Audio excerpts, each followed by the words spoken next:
მოგესალმებით. ამჟამად მინდა ვისაუბრო უკვე აღსრულებაში მყოფ იმ წინასწარმეტყველებაზე, რომელიც იუწყებოდა, რომ ბოლო ჟამს ღმერთის სახელით მრავალნი დაიწყებდნენ ისეთი ცოდნის გავრცელებას, რაც აცილებულია ჭეშმარიტებას. ეს პროცესი დღეს პოვებს განვითარებას ასეთი ფორმით. მეცნიერული ენით ხდება იმის წარმოდგენა, რომ სული წმიდა შემოდის ადამიანებში და ისინი გონების ძილიდან გამოფხიზლდებიან. ამასთანავე რიგ პიროვნებებს წარმოადგენენ წმინდანებად და ისინიც მრავალთა ცნობას ახერხებენ. თანამედროვე პერიოდში არსებულ ისედაც რთულ მდგომარეობას კი ეს ფაქტები უფრო ამძიმებენ და ამიტომაც მეტად მნიშვნელოვანია სიმართლის დროულად გაცხადება. ვინაიდან ღმერთის შესახებ ცოდნის განხილვა ბიბლიის გამოყენების გარეშე შეუძლებელია, ამიტომ მინდა ბიბლიის შესახებ მოგაწოდოთ ცნობა იმის თაობაზე, თუ რატომ არის მისით გადმოცემული ცოდნა უტყვარი საყრდენი ჭეშმარიტების შესაცნობად. დღეს ასე ძალიან მომრავლებული ცოდნის გამავრცელებლები, რომელიც აცხადებენ, რომ ცოდნას ღმერთისაგან იღებენ, ამავდროულად იმასაც ამბობენ, რომ ბიბლიაში ცვლილებებია შეტანილი რელიგიის წარმომადგენელთა მიერ საკუთარი მიზნების გამო. და ამიტომ ბიბლიის სრულადობა არ შეიძლებაო. იმაში, რომ ბიბლიაში რიგი ცვლილებებია შეტანილი საკუთარ მიზნებზე მორგების მხრივ, ვეთანხმები ამაში მათ. მაგრამ უნდა განვაცხადო ის, რაც არავინ იცის და ეს კი არის ის, რომ ბიბლიას აქვს ისეთი დაცვის მექანიზმი, რომელიც იძლევა იმის საშუალებას, რომ მასში შეტანილი შეცდომა აღმოჩენილი და ამასთანავე გასწორებულიც იქნას. ეს გახლავთ ბიბლიური ცნობების გაშიფრა ბიბლიური კოდის მეთოდის გამოყენებით. მაგრამ ამის შემძლეობა საჭიროებს იმ სპეციფიკური უნარის ფლობას, რომლის მინიჭებაც პიროვნებისათვის არავის შეუძლია გარდა ღმერთისა. ეს მეთოდი მოიცავს იმ თანამიმდევრობის ცოდნას, რომელიც შედგება 12 კანონისაგან და ყოველი სიბრძნის ჭეშმარიტი ახსნაც ერთადერთია მხოლოდ, რომელსაც დადგენილი აქვს სათავისო წყობა და მის შედეგად ყოველი მომდევნო კანონი ხსნის და ამოწმებს წინას. საბოლოოდ კი იძლევა ისეთ პასუხს, რომლის ჭეშმარიტებასაც სამყარო ამოწმებს იმით, რომ ფაქტებად ხდება მისი აღსრულება. მოგეხსენებთ, რომ უკვე თამამად შემიძლია იმის განცხადება, რომ ჩემი შესრულებით შექმნილი წიგნი და კრებული, რომლის სახელწოდებაცაა უფალია ჩვენი სიმართლე და შედგება 7 წიგნისაგან, სწორედ ასეთი ცოდნის მომცველი გახლავთ. რომელიც წიგნებიც უკვე წლებია, რაც გამოქვეყნებულია ყველასათვის ხელმოსაწვდომად და ვინც კი მოისურვებს შემოწმებას, შეუძლია იხილოს თუ როგორ ზედმიწევნით ზუსტად ხდება უკვე მათში გადმოცემული ცნობების ფაქტებად ასრულება და შემდგომშიაც ასე გაგრძელდება კიდეც.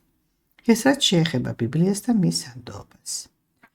მისი ცნობება იმიტომ ჩავთვალე საჭიროდ, რომ სწორედ ბიბლიური ცოდნის საფუძველზე დაყრდნობით უნდა გაცნობოთ ის სიმართლე, რაც მის მომსმენსა და შემსმენს აცილებს ცრუმოძღვართა მიერ დაგებულ მახეებში გაბმას. მოგახსენებთ, რომ იმ უნარნიჭის გამოყენების შემძლეობით, რაც მემკვიდრეობით მერგო, მოვახერხე იმ ზოგადი ცოდნის ათვისება, რაც ეხება საკაცობრიო გენეტიკური მიმდინარეობის არსს. შევადგინე სქემები, რომლის საშუალებითაც ხდება ცნობილი ის, თუ როგორი წესით ხდება მემკვიდრული გენის შთამომავალზე გადაცემა. რა ცვლილებები განიცადა პროცესმა დასაბამიდან აქამდე და რა ხდება ამჟამად. ყველა ეს საკითხი განხილული მაქვს ზემოხსენებულ წიგნებში და ამიტომაც ჩემთვის ცნობილია ის, რაც სხვათათვის დაფარულია. რისთვისაც ბიბლიამ უწოდა ამ ცოდნას მხილებული ჭეშმარიტება და ისიც წინასწარმეტყველა, რომ სწორედ ამ სახელწოდებით გაცხადდებოდა ბოლო ჟამს მის მიერ, ვისაც ღმერთი აირჩევდა შემსრულებლად. რომელიც ცოდნაც გახდებოდა სიმართლისა და სამართლიანობის დამფუძნებელი ქვეყნიერებაზე. ეს ცნობა შეგიძლიათ იხელოთ იერემიას 23-ვე თავში. ახლა კი 2 სიტყვით ქრისტეობის ფენომენზე მოგახსენებთ. რადგან გაგებული იყო ის, თუ რატომ შეეძლო მას კაცობრიობისათვის ცოდვების ჩამორეცხვა. ხოლო ყოველივე შესაძლებლად კი საჭიროა სიმართლის ცოდნა სამყაროს შემოქმედზე, რომელსაც ჩვენ ღმერთს უწოდებთ. თავად წოდება სამყაროს შემოქმედი უკვე ცხადყოფს იმას, რომ ეს სამყარო ქმნილებაა, რომელსაც შემქმნელი ჰყავს. ხოლო შემქმნელი კი თავისი ნატურალური სახით ვერ იქნება ქმნილების ნაწილი. დიახ, ეს მისახვედრია, რომ ღმერთი იმ სახით, როგორადაც სინამდვილეში არსებობს, არ შეიძლება იყოს მატერიალურ სამყაროში, მაგრამ ქმნილების არსებობა დამყარებულია მის ძალაზე. რომელიც ძალასაც გამოიმუშავებს მისგან დამოხტული ველი, რასაც სამყაროს სული წარმოადგენს. ამიტომაც ღმერთის სამყაროს ნაწილთა შორის არსებობს სულის სახით, რასაც ამოწმებს კიდეც ბიბლია და აცხადებს იმას, რომ ღმერთი არის სული და მისი თაყვანისმცემელი თაყვანს უნდა სცემდნენ სულითა და ჭეშმარიტებით. ხოლო რაც შეეხება ჭეშმარიტებას, ის კი ის კანონებია, რომელიც საარსებოდ სათავისოდ აქვს დადგენილი ყოველივესა და ყველაფერს ამ სამყაროში. ამიტომ ქრისტეობის ფენომენიც სულით განისაზღვრება და სწორედ მის თაობაზე უნდა ვისაუბრო ახლა. როგორც მოგეხსენებათ, კაცობრიობის არსებობა განვითარების მომცველი პროცესია და ვითარდება გენეტიკური მემკვიდრული ნიჭების საშუალებით. რაც ცხადია დაწესებული კანონზომიერებების შედეგია და დადგენილია გონიერი ადამიანის მისაღებად. ხსენებულ კანონზომიერებას კი საკაცობრიო გენეტიკის კანონმდებლობა ჰქვია და მისი აღსრულებაც მიმდინარეობს თაობათა ცვლით, მაგრამ გენთა უწყვეტობით. რაც სრულდება გენის მემკვიდრული გზით შთამომავალზე გადაცემის საშუალებით. გაცნობებთ იმასაც, რომ ანგელოზებმაც გაიარეს ეს პროცესი და მისგან მიღებული იქნა ასეთი შედეგი. გამარჯვებული გახდა ცისკრის ანგელოზად წოდებული და დამარცხებული კი სატანად წოდებული. რას ნიშნავს ყოველივე ეს? ახსნე მას.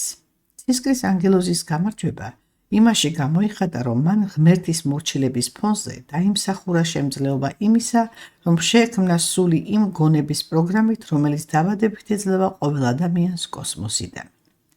რაც ახლა გაცნობეთ, ეს პროცესი ბიბლიით გადმოცემულია ადამ და ევას ედემელი ისტორიით, ხოლო რაც შეეხება ცისკრის ანგელოზს, მისი სულია ის, რაც შემდეგ იესოში შევიდა, როცა ის 30 წლის იყო. ანუ ქრისტეობის ფენომენი სულშია და არა პიროვნულობაში. რაც შეეხება გონებას, იგი სულის პროგრამაა, ხოლო აზროვნება კი სხეულისა. გონება ორგანიზმში ფუნქციონირებს ქვეცნობიერი სისტემის საშუალებით, ხოლო აზროვნება კი ცნობიერით.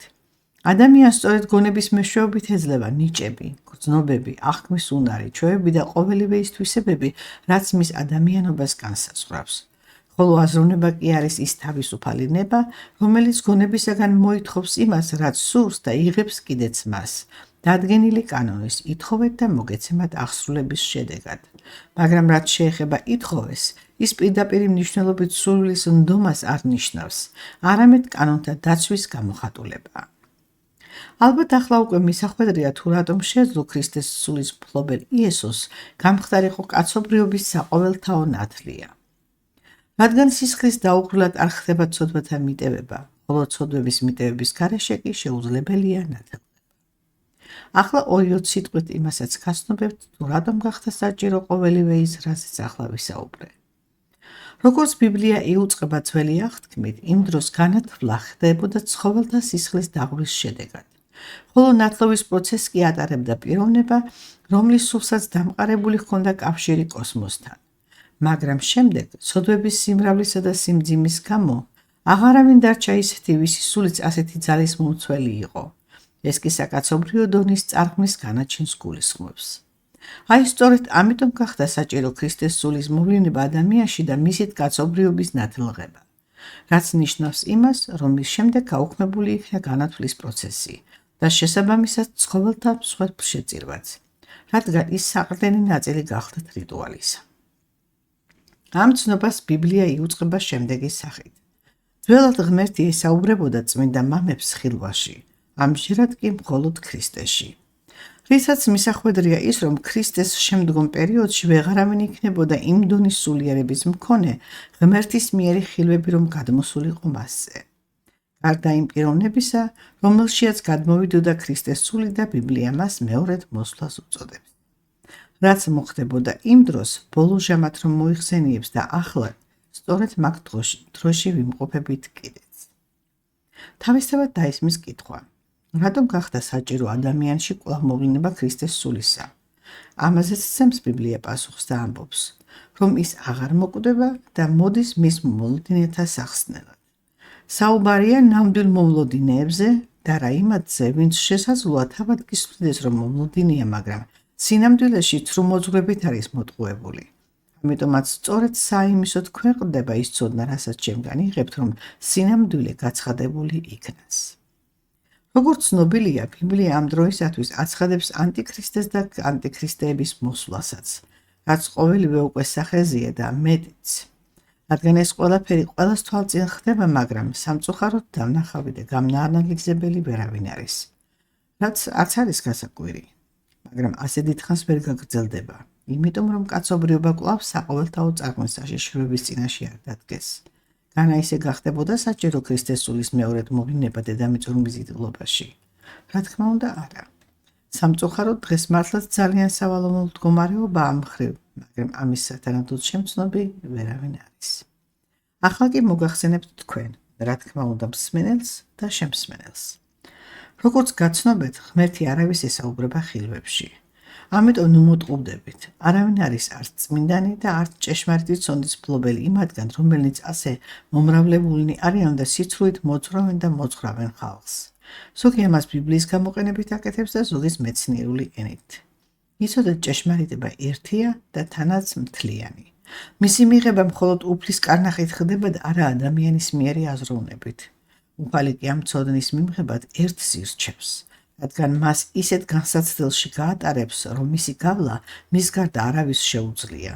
ვინაიდან საამისოდ სათანადო ცოდნისა და გენეტიკური მემკვიდრეობის ფლობა არის საჭირო, რომელი ინდივიდუალური გენეტიკული კოდიც ასევე ერთადერთია. ამიტომ მხოლოდ ისეთი გამოცდის შემდეგ, რომელიც ცდება ადამიანურ შემძლეობას, გამოცდის ჩამბარებელს ენიჭება ბიბლიური კოდის ფლობის უნარი და მისი შესრულებით ხდება მოძიება იმ ცოდნისა, რასაც მხირებულ ჭეშმარიტებას უწოდებს ბიბლია და აცხადებს, რომ მას უფალია ჩვენი სიმართლე ერქმევა. დღეს ყოველივე ეს უკვე სახეზია და ვინც ნამდვილად ქრისტეს მომლოდინია, ის შეიცნობს და გამოიყენებს ამ ცოდნას, რითაც თავსაც გადაირჩენს, ოჯახსაც და წყვილსაც შეიტანს კაცობრიობისათვის სრულმასშტაბიანი დონის წარღვნის აცილებაში. მეტი რაღა გითხრათ, დანარჩენი თქვენი გადასაწყვეტია. სიტყვით გაიგებთ თუ ამ კანონის ასრულებას დაელოდებით. ვინც ხორციელად იტანჯა, შეწყვიტა ცოდვის ჩადენა. რადგან ვინც მფლობელია იმ გენისა, რომელიც ქრისტეს ნამდვილად მომლოდინია, მასში აუცილებლად იმძლავრებს იგი და ისიც ისევე აუცილებლად შეასრულებს ამ მისიას. იმიტომ, რომ მას გენეტიკურ მემკვიდრეობად ერგო ისეთი გენი, რის შესანარჩუნებლადაც წინაპრებმა საკუთარი სიცოცხლეც კი მსხვერპლად გაიღეს.